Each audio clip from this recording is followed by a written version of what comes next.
Donc fait entrer l'invité, gros plan aujourd'hui sur le sommet Union européenne-Afrique qui vient de s'achever dans la capitale ivoirienne. Un sommet qui a été en grande partie dominé par les débats sur l'immigration et la sécurité, beaucoup de rencontres et de tractations en parallèle.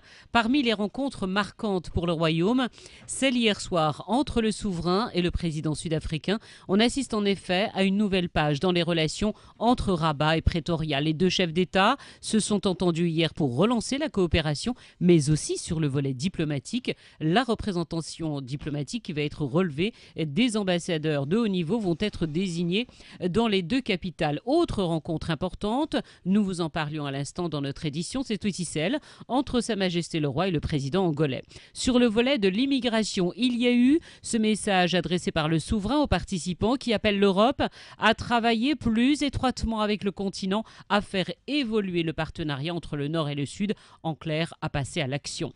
La situation libyenne était également au cœur des discussions. Une réunion importante s'est tenue hier. Des mesures d'urgence ont été annoncées pour tenter de sauver les migrants. Nous en parlons tout de suite avec nous en direct d'Abidjan.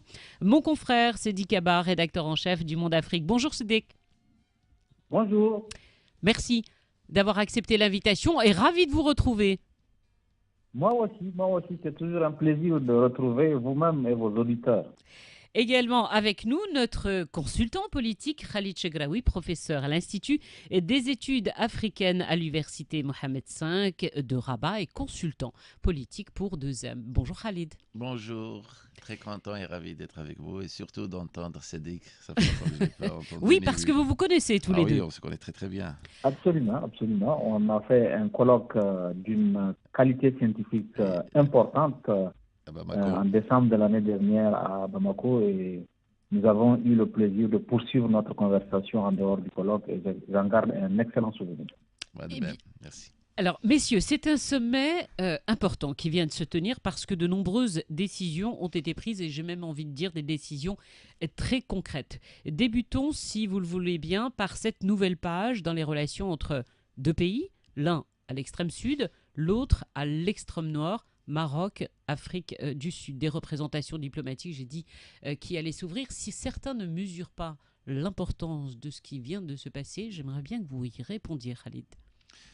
Effectivement, les relations avec l'Afrique du Sud ont connu quand même un passage presque avide de par la rupture d'un certain nombre de contacts politiques, le retrait des ambassadeurs. Jusqu'à aujourd'hui, on a des représentations où il n'y a que des chargés de mission.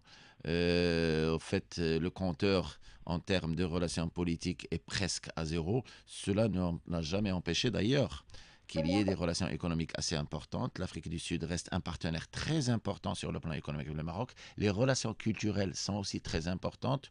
Juste un petit exemple, entre l'Université Mohamed V et principalement notre Institut d'études africaines de Rabat et l'Université de Cape Town, on a toujours eu des relations continues, des participations de part et d'autre à des colloques, à des workshops et autres. Et bien sûr, on a toujours essayé de mener une réflexion en commun, un accord, c'est-à-dire entre des intellectuels et des acteurs intellectuels et professeurs dans les universités sud-africaines et marocaines, afin de pouvoir aider à mettre en place des plateformes de réflexion qui pourront éventuellement aider à la prise de décision.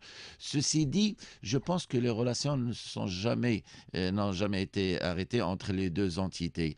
Preuve à l'appui, c'est que cette poignée de main et cette rencontre entre Sa Majesté et Zuma, preuve quand même qu'il y a eu quand même une préparation. Ce genre de rencontre ne se fait pas du jour au lendemain, ne se fait pas à l'improviste et surtout entre deux pays très importants et qui ont vécu quand même des moments très très difficiles en termes de relations bilatérales à l'intérieur du continent africain. Donc le courant est toujours passé entre les deux entités. Il y a eu quand même une entente très importante dans ce cadre-là, une sorte de préparation d'un avenir que j'espère radieux, non pas seulement pour les deux pays, mais pour l'ensemble du continent africain, du moment que le Maroc est en train de jouir effectivement de son africanité et de son retour à la nation africaine.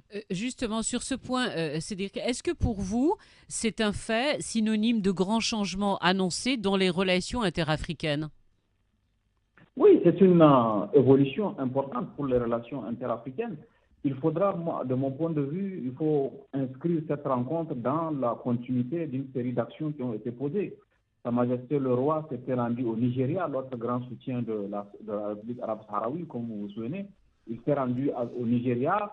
Il y a eu l'ouverture aussi d'une ligne de Royal Air Maroc vers Nairobi, qui prouve la volonté du royaume d'aller aussi vers l'est du continent. Donc, toute cette stratégie s'inscrit quand même dans une politique panafricaine d'ouverture, y compris à des pays qui ont pris des positions hostiles par le passé. Et de mon point de vue, au-delà de l'intérêt que ça peut avoir pour le Maroc et pour l'Afrique du Sud, c'est l'ensemble du continent qui va tirer le meilleur profit de ce rapprochement entre deux puissances continentales importantes.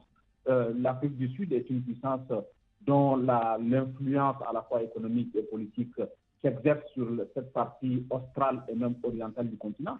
Le Maroc, comme on sait, a aussi une influence économique et politique, notamment sur l'Afrique occidentale, sur l'Afrique centrale. Donc, vous voyez, si vous mettez ensemble, c'est l'ensemble du continent qui va être couvert, qui va bénéficier des retombées de cette relation, et on ne peut que se réjouir parce que, comme il a toujours été dit, si l'Afrique veut peser dans les relations internationales, dans la gestion des affaires internationales, il faut qu'elle soit unie, et le rapprochement entre le Maroc et l'Afrique du Sud aujourd'hui est un facteur dont peuvent se réjouir nombre d'Africains sur le continent. Justement, sur ce point, Sadiq, est-ce qu'on est en train d'assister à une nouvelle Afrique, une Afrique qui ne veut plus être dans l'attentisme et qui aujourd'hui prend les rênes, prend son avenir en main? Écoutez, honnêtement, au sommet, on l'a senti à ce sommet-là, et depuis d'ailleurs janvier, quand nous étions ensemble à Addis Abeba, ce qu'on a entendu, à la fois avec le retour du Maroc dans la grande famille panafricaine, et aussi le discours qui a été fait par le président Alpha Condé, disant que l'Afrique, sur certains dossiers, doit parler d'une voix. On sent qu'il y a une nouvelle dynamique continentale qui est en train de se créer, et cette dynamique continentale a été confirmée à ce sommet-là, puisque dans l'ensemble des discours, ce qu'on a entendu dire, ce n'est plus que nous vous demandons de l'aide, venez nous assister. Non, nous nous posons en partenaire, nous avons notre propre agenda, nous avons notre propre identité, nous avons des démarches spécifiques. Donc, on a entendu une volonté, une Afrique qui veut se poser en partenaire, qui ne veut plus être un continent assisté, mais qui veut se poser en partenaire, qui peut parler d'égal à égal avec l'Union européenne, qui a ses exigences. Cette unité, c'est-à-dire que vous l'avez vraiment senti sur place? Cette unité, vous l'avez ressentie sur place? Ah oui, non, ici, on a senti à part peut-être dans les coulisses, on n'a pas senti la moindre divergence. On a vu une Afrique qui parlait d'une voix, qui avait des positions communes, y compris sur le sujet dont le sujet qu'on va aborder beaucoup plus tard, sur la question libyenne, par exemple. Les prises de position étaient quasiment les mêmes, la volonté de faire bouger les choses. On a senti qu'il y a une unité, qu'il y a une dynamique africaine, en dépit des spécificités que des pays peuvent avoir ou des régions peuvent avoir. Il y a une dynamique, et c'est ce qui avait manqué par le passé, c'est ce qui avait fait la faiblesse de l'Afrique.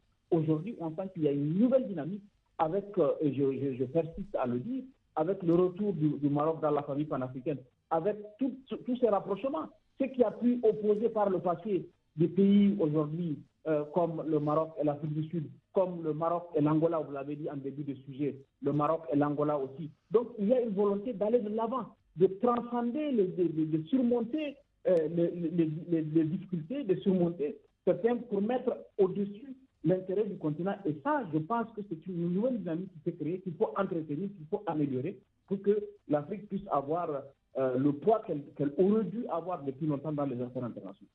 Alors Khalid, sur le volet de l'immigration, à présent, l'Union africaine, dès le retour du Maroc, a confié la question de la migration au souverain en tant que leader sur le sujet. Et là aussi, lors de son message, c'est-à-dire l'évoquer à l'instant, il y a eu un appel très clair, un appel à l'action entre le Nord et le Sud. Le fait de dire aux dirigeants européens l'Europe n'y arrivera pas seule et l'Afrique non plus, là aussi c'était un message, soit on va travailler ensemble, soit personne n'y arrivera. Mais effectivement, juste avant de parler de ça, j'aimerais bien dire juste un mot à propos de ce nouvel ère quand même, des relations, que ce soit avec cette nouvelle Afrique. Voilà, cette nouvelle Afrique. Au fait, je pense que le Maroc, et surtout cette approche royale, d'ailleurs ça fait plus d'une dizaine d'années qu'elle est en place et qu'elle est en marche. À travers toutes les tournées et toutes les visites. C'est effectivement une nouvelle vision de zéro problème avec les pays africains. Et là, je pense que c'est une nouvelle vision de la politique extérieure du Maroc à l'intérieur de son continent. Et aussi, en revenant à la question migratoire, effectivement, le Maroc a été désigné comme leader de cette question. Dernièrement, il y a eu une retraite dans la région de Rabat, Skhirat, organisée par le ministère des Affaires étrangères et qui a englobé et réuni l'ensemble des acteurs, que ce soit de la société civile ou des acteurs publics et même internationaux en relation avec cette question sur le plan africain, avec nos partenaires étrangers, principalement européens. Et bien sûr, il y avait l'ONU qui était présente. Et à travers cette retraite, il y a eu énormément de discussions entre les différents partenaires afin de pouvoir présenter un certain nombre de recommandations, de conclusions qui seront à même de pouvoir aider à mettre en place le papier que le Maroc va présenter. D'ailleurs, Sa Majesté l'a bien rappelé que dans le prochain congrès de Lyon, il va présenter un certain nombre de recommandations et des propositions. Ce sont des propositions qui ne sont plus marocaines, ce sont des propositions africaines du moment que le Maroc va les préparer en totale concertation avec l'ensemble des acteurs publics, privée, société civile, africaine et internationale. Et ça, c'est un nouveau procédé de la chose. Du moment que, aujourd'hui, que ce soit à travers, et on le voit très très bien, à travers les discours royaux, à travers les positions du Maroc, et aussi à travers un certain nombre d'autres discours, d'autres présidents et d'autres valeurs intellectuelles africaines, que ce soit Alpha Condé, que ce soit Moussa Faki, que ce soit même de nos amis d'Afrique du Sud et autres, que ce soit de l'Afrique de l'Est. Bon, il y a plus ou moins un certain manque de présence de nos amis d'Afrique du Nord dans ce cadre-là, et on le voit très très bien, et on le sent très très bien, et c'est d'ailleurs assez déplorable, mais il y a quand même un changement de paradigme. On est en train de poser des questions purement africaines, avec des soucis africains. On n'est plus de faire du copier-coller sur les paradigmes et les concepts étrangers. Tout ce qui est exogène, certes, a été intéressant pendant un moment, mais ce n'est plus de l'intérêt de l'Afrique. D'ailleurs, le discours royal à Abidjan était clair. 4 sur 5 migrants restent en Afrique. Oui, en fait, c'est l'Afrique qui supporte les migrants. Ce qui était intéressant, alors peut-être que ça se disait dans les coulisses, mais ce qui a été quand même rendu public et annoncé très clairement devant les Européens, devant les chefs d'État africains, c'est de dire, attendez, n'oubliez pas que le continent qui est le plus confronté aujourd'hui à l'immigration, c'est pas l'Europe, mais c'est l'Afrique, avec 5 Africains qui se déplacent et 4 qui restent en Afrique, sur le continent. Et on n'en parle pas assez, d'ailleurs. Tous les pays africains... Mais je crois que c'est la première fois, justement, où on dit clairement les choses. Tous les pays africains supportent à un moment donné, que ce soit à cause d'une crise politique, militaire, lutte, problèmes économiques, supportent quand même des mobilités sociétales, des mobilités migratoires d'un pays ou l'autre. Tous les pays africains. L'Afrique du Sud, quand même, est un pays qui reçoit énormément de migrants subsahariens. Le Sénégal, la Côte d'Ivoire, mais tous les pays en Afrique de l'Est. Le Kenya, on oublie quand même que c'est un réceptacle de tous les réfugiés somaliens et autres. Donc, arrêtons quand même de parler de ce problème comme étant un fléau purement méditerranéen et purement qui touche de plein fouet les économies et les intérêts européens. En fait, c'est l'Afrique qui en souffre le plus. Et bien sûr, c'est aux Africains d'en prendre conscience et de trouver la solution. Certes, on a toujours été dans ce prisme avec l'Europe qui nous a imposé ses dictats, qui nous a imposé ses manières de voir, mais qui a toujours essayé et tout simplement qu'on joue le rôle du douanier pour sa frontière. D'ailleurs, elle a même essayé de transposer la frontière européenne vers l'Afrique du Nord. Mais aujourd'hui, il va falloir quand même qu'on s'attable et qu'on trouve une solution africaine à ce problème africain. On va parler, Khalid, de la Libye et de ces problèmes de frontières. C'est-à-dire que pour vous aussi, ce fait-là important, est-ce qu'il s'est ressenti au sommet à Abidjan? Ces chiffres qui sont sortis, peut-être que certains médias le relayaient, mais rendre public comme ça, que les chefs d'État africains mettent en avant le fait et de dire aux Européens, attention, ceux qui sont le plus confrontés aujourd'hui à l'immigration, c'est pas spécialement l'Europe. Le continent est touché en premier lieu. Absolument, absolument. Et c'était une façon de dire à l'Europe que si nous sommes prêts à travailler ensemble pour une solution, il est évident que nous devons vous dire que les plaintes qu'on entend ici, les dénonciations ne sont pas tout à fait fondées. Il y a beaucoup de caricatures dans la présentation européenne de cette crise migratoire. Et les chefs d'État ont tenu, les officiels africains ici ont tenu à montrer que si on devait comparer, l'Europe ne pourrait même pas avoir voix au chapitre. C'est aux Africains, c'est aux pays africains, à certains pays africains, de se plaindre et non à l'Europe aujourd'hui qui ne reçoit que, comme il a été si brillamment rappelé, qu'une partie infime des migrants, des personnes qui se déplacent dans le monde. Il y a des pays africains comme l'Ouganda, comme il a été rappelé, comme le Burundi, comme d'autres pays qui sont en première ligne où les réfugiés finissent par acquérir la nationalité quand ils arrivent, sont accueillis en dépit des moyens, de la faiblesse des moyens que ces pays ont, ils ouvrent leurs portes aux migrants. Donc l'Europe, si on devait juger par la quantité de migrants qui sont accueillis, le nombre de migrants plutôt qui sont accueillis, l'Europe n'a pas à se prendre. Et de mon point de vue, il était important que cela soit rappelé ici, même si ce n'était pas ce qu'on a senti. Les Africains n'ont pas rappelé simplement pour dire voilà, puisque vous ne recevez personne, nous on va se défausser sur vous, c'est à vous de trouver la solution, ça ne nous regarde pas. Non, à côté de la volonté de construire ensemble la réponse à cette crise migratoire, il y a aussi le fait que lorsqu'on regarde lucidement les chiffres, les tableaux, les figures, l'Europe n'accueille pas beaucoup de migrants. En tout cas, ça n'a pas l'ampleur aujourd'hui où vous savez que cette question migratoire a été même instrumentalisée dans des pays pour gagner des élections ou pour gagner en popularité. La question a été instrumentalisée et elle est devenue même une sorte voilà, on repose sur cette crise migratoire un certain nombre de responsabilités que les pays européens n'ont pas. Et il était important que cela soit rappelé ici, même si à la fin, après avoir rappelé cela, les Africains ont dit qu'ils étaient ouverts à trouver des solutions avec l'Europe à cette crise migratoire et à la question migratoire de façon générale.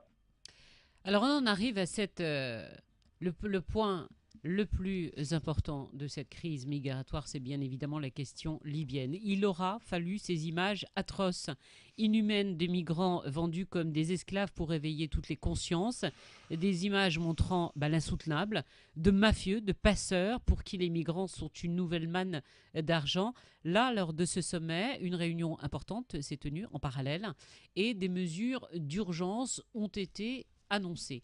Et pour beaucoup, on ne les comprend pas bien, ces mesures d'urgence. On va revenir avec vous qui étiez sur place, Cédric, mais déjà la première question qui se pose pour tout le monde, mesures d'urgence pour sauver ces migrants, on les sauve comment? Et on les envoie où?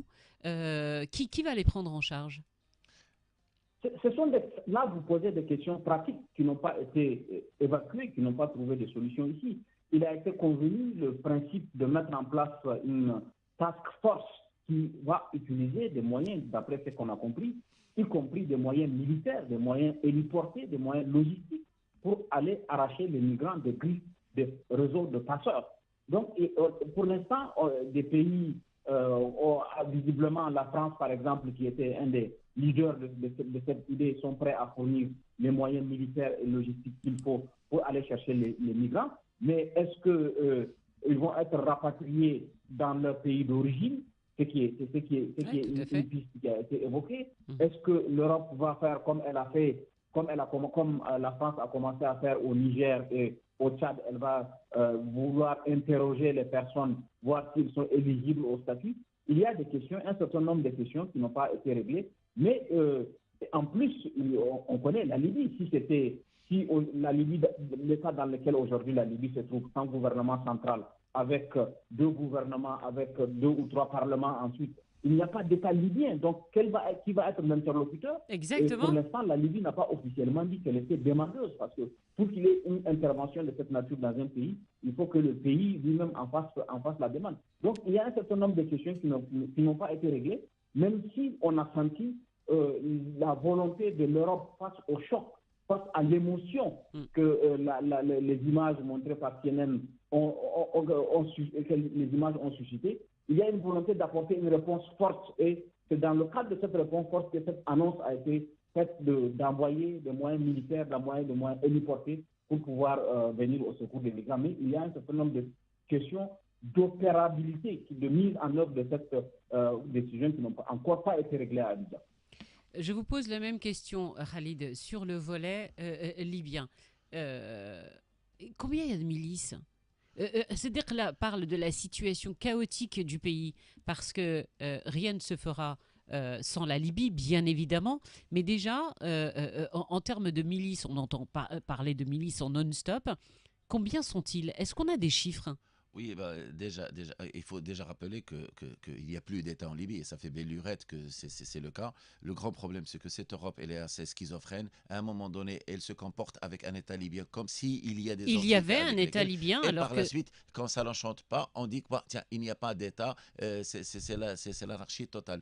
Mais ça, c'est un autre problème. Alors en Libye, effectivement, il y a un grand problème de milice, il y a un grand problème de rapport entre Est, Ouest et Sud. Déjà, on a trois grandes entités géographiques qui sont complètement contradictoires et presque en lutte. D'ailleurs, il trouve énormément de relents historiques et même raciaux, parfois et ethniques, qui vont expliquer tout cela. Aujourd'hui, on peut parler grosso modo d'à peu près 1600 milices, parfois des milices liées à des courants politiques, des courants religieux, des courants ethniques, sociétals, culturels et parfois géographiques.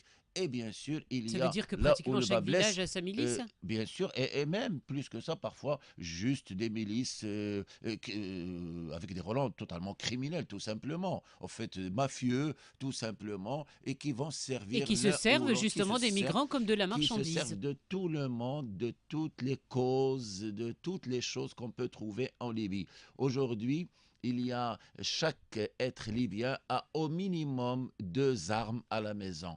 Il y a plus d'armes en Libye qu'il y a, je ne sais pas, d'oiseaux peut-être ou d'animaux et même d'êtres humains.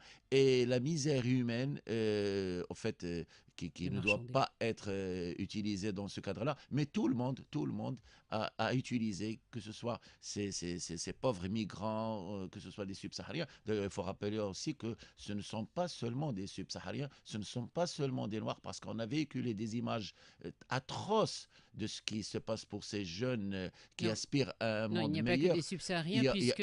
on a même des Marocains non, mais séquestrés. justement, pour ceux qui ont écouté l'antenne hier, justement, sur Radio 2M, ce sont des familles de Marocains détenus qui ont vu, en fait, les images de leurs enfants, ici au Maroc, qui ont découvert, en fait, les images de leurs enfants sur ces fameuses images de CNN qui ont circulé. Et ils sont des centaines de Marocains. C'est pas une question de couleur, c'est pas une question d'origine, c'est pas une question de race, ni une question de religion. C'est une question de mafia. Bien sûr, parce qu'il y a aussi des Marocains noirs, comme il y a des Marocains blancs aux yeux bleus ou autres. On est des gens métissés, on est un produit d'un métissage, d'un branchement extraordinaire. Mais il y a de tout le monde, tous les gens qui ont essayé de partir à travers cette Libye pour atteindre l'Eldorado rêvé de l'Europe se sont fait séquestrer par ces milices qui les utilisent et qui rançonnent leurs familles, que ce soit au Maroc ou dans d'autres pays subsahariens. Et c'est un grand problème. Je pense que c'est ce qui a été proposé aujourd'hui, c'est une solution d'urgence, mais ce n'est pas la solution à ce problème-là. Et je pense que c'est-à-dire qu'il va falloir plusieurs étapes, comme disait Cédric. Pour le moment, on n'en est pas encore arrivé au côté pratique, mais il y a une volonté de se dire on va essayer de travailler ensemble. Quelque chose. Pour une première solution, peut-être. Bon, la France aujourd'hui et l'Europe, elle a les moyens. Certes, les Africains n'ont pas toujours les moyens, ni parfois la volonté politique de faire la chose, mais je pense que la question doit être revue à deux manières. Premièrement, avoir un planning ou un plan ou une réflexion à moyen et à long terme pour résoudre ce problème en termes de développement économique, c'est-à-dire une vision beaucoup plus globale de la chose, qu'elle soit migratoire ou autre, et surtout revenir à un problème extraordinaire en Afrique, c'est que jusqu'à aujourd'hui, on n'a pas crevé l'abcès de la question raciale à l'intérieur de l'Afrique. On a un véritable problème. Et il est beaucoup plus facile de parler de la traite atlantique, de parler de la question raciale aux États-Unis ou en Europe, mais entre nous, Africains, je pense qu'il est temps de crever l'abcès, de produire un discours intellectuel, de faire un compagnonnage, de faire du monitoring en termes d'accompagner nos peuples, nos sociétés, afin de comprendre que l'autre, c'est nous-mêmes et que l'autre, c'est notre miroir. On clôture sur un prochain rendez-vous qui est celui, bien sûr, de la CEDEAO. Vous allez le suivre, Cédric ? Non, je ne pourrais pas, malheureusement, mon agenda ne permet pas que je le suive, mais je le suivrai à distance, compte tenu des enjeux qu'il y a, l'adhésion du Maroc, la décision de la CEDEAO d'aller vers une monnaie unique, donc la question aussi des problèmes, les défis qui se posent à des pays membres de la CEDEAO comme le Mali et le Niger. Donc, pour toutes ces questions-là, je les suivrai, même si physiquement, je ne serai pas à ce sommet. Bah zut, je pensais vous retrouver là-bas, moi. Comment on va faire? L'important... Non, comme vous n'êtes pas venu à Abidjan, maintenant je vous Vous laisse me prendre boudez, la relève. d'accord. Moi, Okay. Alors, au prochain sommet de l'Union africaine. Sur la question de la CEDEAO, c'est très important pour le Royaume qui va vers son retour. Mais beaucoup, en fait, ne mesurent pas les enjeux. Cédric vient de parler de l'importance des enjeux de la CEDEAO. C'est pas qu'au niveau, effectivement, il y a la monnaie, le franc CFA qui fait un grand débat au niveau du continent, mais il y a des enjeux politiques importants. Il y a énormément d'enjeux politiques, économiques, culturels, stratégiques, extraordinaires. Ce que j'aimerais bien dire, et ça c'est un tout petit message, mais vraiment très modeste à mes compatriotes, aux Marocains principalement. Surtout, il faut bannir le mot quel intérêt et qu'est-ce qu'on va gagner. Que ce soit pour le Maroc. En fait, le Maroc, quand même, c'est vrai qu'il a des intérêts, comme tous les pays, et la politique, c'est ça aussi. Mais on est un pays africain, avant tout. Seconde chose, on est un petit pays quand même. 33-34 millions de personnes, avec un tout petit marché, avec des intérêts politiques, économiques et autres. Et on fait partie d'un grand conglomérat, celui des pays arabophones du Nord, comme on fait partie d'un grand autre conglomérat, celui des pays francophones. Il faut savoir que 50% des francophones de par le monde sont en Afrique. Et aussi, on fait partie de cette Afrique de l'Ouest, comme on fait partie de cette Afrique du Nord. Donc, nous, on est une sorte de carrefour, que ce soit à l'intérieur de cette Afrique, que ce soit entre la Méditerranée et l'Atlantique, et bien sûr l'Europe. Et on a un rôle à jouer, bien sûr, qui va être bénéfique pour nous, mais qui va être aussi bénéfique pour nos amis. Le Maroc va apporter à peu près 100 milliards de dollars à cette CEDEAO, comme il va profiter aussi de l'ensemble des apports économiques de ces autres pays. On va aussi profiter des 400 milliards du Nigeria, comme on va profiter aussi de toutes les ressources, qu'elles soient minières ou autres de ces pays. Et bien sûr, tous ces pays aussi vont profiter aussi de tous les avantages que peut offrir le Maroc, que ce soit à travers ces accords de libre-échange avec l'Europe, avec les États-Unis, avec la Turquie et autres. Donc, on est dans un conglomérat d'associations, beaucoup plus d'intérêts et bien sûr de win-win. La chose qui me tient à cœur aujourd'hui et qu'il va falloir faire surtout, et ça c'est un appel à notre gouvernement et à nos acteurs médiatiques et à la société civile marocaine, c'est qu'ils doivent faire plus d'accompagnement et plus de monitoring parce que les gens doivent aussi comprendre, enfin, du moment, vous avez bien posé la question, est-ce qu'on mesure? Oui, certes, parfois, on ne mesure pas très bien ce qui se passe aujourd'hui. Alors, pour le mesurer quand même, il faut expliquer aux gens, parce qu'il y a des acquis à l'intérieur de la CEDEAO. Et le Maroc va prendre le train en marche. Et il doit adopter quand même un certain nombre de choses. La liberté des mobilités, des biens, des personnes, le passeport unique, la future monnaie unique. Toutes nos petites monnaies, même le CFA quand même qui a un large espace d'exploitation et n'est pas infaillible. Le Naira du Nigeria, le dirham. Et on ne peut pas résister à ces grands conglomérats, qu'ils soient asiatiques, américains ou à l'Union européenne, si on ne s'unit pas. Et Sa Majesté l'a si bien dit, l'humain elle est complètement ankylosée. On ne veut pas parler de mort. Alors, autant choisir un espace où il y a une grande dynamique, où on se sent à l'intérieur. Et je pense aussi qu'il y a une révolution extraordinaire sur le plan géopolitique et géostratégique africain. C'est cette régionalisation qu'on a adoptée des 5 régions. En fait, il n'y aura plus de limite. Et la véritable intégration, c'est ça. C'est quand le Maroc va intégrer la CEDEAO, la Mauritanie aussi est en train de penser à retourner parce qu'elle l'a quitté auparavant. Et elle a le droit de demander le retour. Et bien sûr, les pays africains ont le droit aussi de la taquiner un tout petit peu avant son retour. Mais entre frères, on peut se le permettre. La Tunisie a bien fait aussi le pas prochainement. Et je pense que ça, c'est le véritable point d'ancrage et le véritable point de départ pour une véritable intégration africaine. C'est dit que je vous donne le mot de la fin. Vous parleriez également de révolution africaine ? Non, absolument. De toute façon, le salut de l'Afrique ne passe que par la construction de grands ensembles. Les grands ensembles, on les a pensés sous forme géographique en disant le nord entre eux, l'ouest, le centre. Maintenant, avec l'arrivée du Maroc à la CEDEAO, on voit qu'on va au-delà de la notion géographique pour construire des grands ensembles. Et c'est si jamais elle réussit à construire ces grands ensembles-là que l'Afrique va pouvoir peser dans les relations internationales. Parce que si on réussit à construire la CEDEAO, à en faire une entité, on va aller vers l'Afrique de l'Est, on va aller vers l'Afrique et avoir une vision panafricaine, une vision continentale, ce dont ont rêvé les pionniers comme un Nkrumah. Donc, il faut absolument aller vers cette intégration et c'est pour cette raison-là que l'adhésion, par exemple, du Maroc à la CEDEAO est un facteur de progrès, est une valeur ajoutée pour cette sous-région et pour l'ensemble du continent africain. Merci beaucoup, Sédik Keba. Je rappelle que vous êtes rédacteur en chef du Monde Afrique et avant de se retrouver au sommet de l'Union africaine, Inch'Allah, vous aviez fait la promesse de venir au Maroc et à Casablanca en particulier. Donc, je vous attends. On était ensemble à Essaouira. Et c'est un rendez-vous que je ne rate jamais parce que c'est la preuve que le Maroc est le carrefour de civilisation sur notre continent. J'y vais chaque année et je vous ai croisé d'ailleurs la dernière fois. C'est vrai, je corrige. À bientôt, Cédric, ça a été un plaisir. Merci, Khalid Chegraoui. On vous retrouve à la télé ce soir ou pas d'ailleurs vous? J'y étais hier, mercredi prochain. Inch'Allah. Merci beaucoup, Khalid. Merci.